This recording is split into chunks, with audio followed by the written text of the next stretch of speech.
Now, one man who got damaged in yesterday's chaos was TalkSport's own political correspondent, Sean Dilley, and he's on the line now. Sean, how are you? Very battered political correspondent, I'm afraid, in the line of duty. Slightly took a bit of a sticking from the Metropolitan Police's finest. One would hope in accidental circumstances with a full investigation will no doubt shine some light on that one. I knew a blind man. But let's be honest about that one, George, and say that they wouldn't necessarily have known that because the crowd was... You know, obviously any public order situation I wouldn't take my guide dog into, and so they wouldn't necessarily know that. But what had happened at the time was I'd just been assisting a casualty, 34-year-old lady called Sam, and handed her over to police medics after literally fighting. And there were violent protesters, it has to be said, George. Definitely, oh yeah. There were people who weren't students, it has to be said, and rather large minorities, let's say, people who were doing very dangerous things, including arson and setting off flashbangs and the like.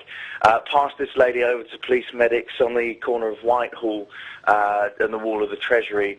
All of a sudden, police started to charge, pushing into us with shields. I had hold of my colleague, also TalkSport producer Talia, and we were running as fast as we could, being pushed, but we weren't able to get through. We were tripping up into people we were running through, because ironically we'd stood to the side to find a place of safety because we were heading back into the House of Commons to send our audio in. But what was happening is I'd shouted, press, press, press, stop pushing, and I received 2 blows to my back. One of which apparently didn't seem to do anything fairly instantly. The second one just very, very tender on the night. Now, actually, consequently, today I have a very, very sore back and difficulty climbing upstairs at the moment. But that said, I'm sure the most interesting thing of yesterday's protest was what was happening inside the chamber, not what happened to yours truly in the line of TalkSport duty. And that's, of course... I hope you've got your compensation claim into the boss. Well, I don't know about the boss, but we'll certainly see how things progress as the investigation progresses, let's say, politically. But in the meantime, George, obviously the key thing is it's such a narrow majority.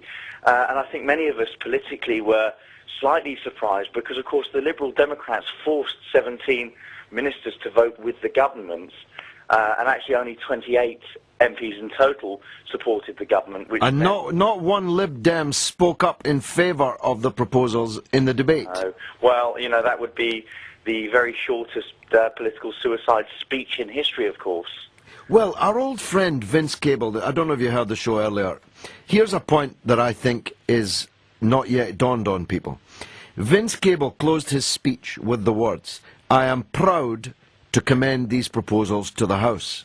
Now, if he'd said, "I deeply regret having to submit these proposals to the House, we don't have any choice, therefore I must submit these proposals to the House," well, that would have had the benefit of being politically palatable to some.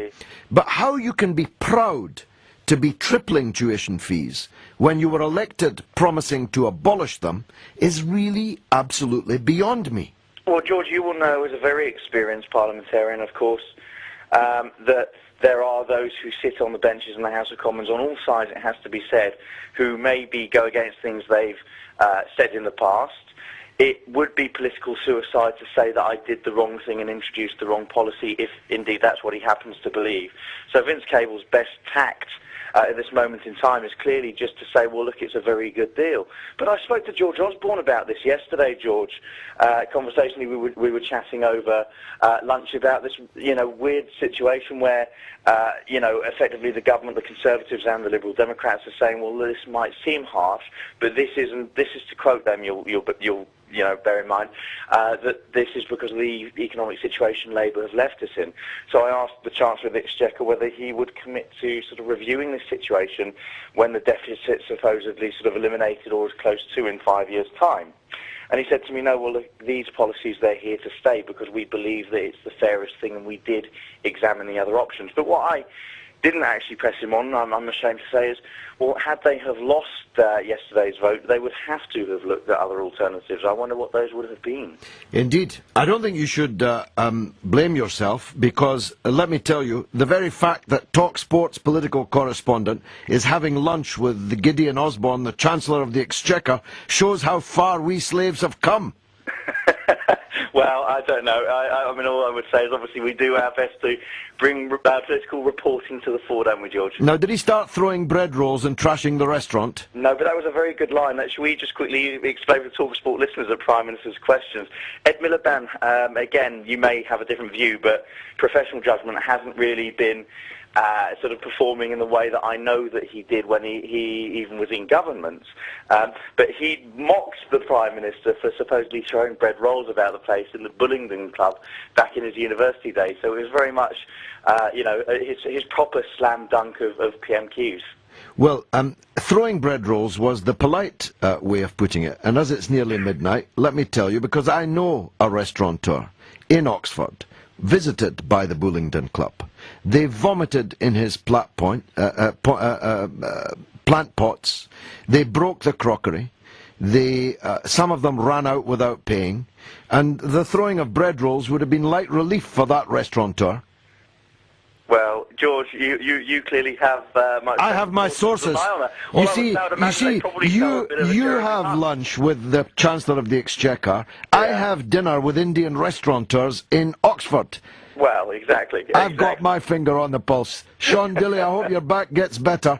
That's Sean Dilley, our black and blue political correspondent, battered by the finest of the Metropolitan Police. And the funny thing is, you could not get a greater defender of the police than Sean Dilley. His father was a senior police officer. He's forever defending the police. He's blind with a press pass, and they battered him. How to win friends and influence people by the Metropolitan Police. 08717 223344.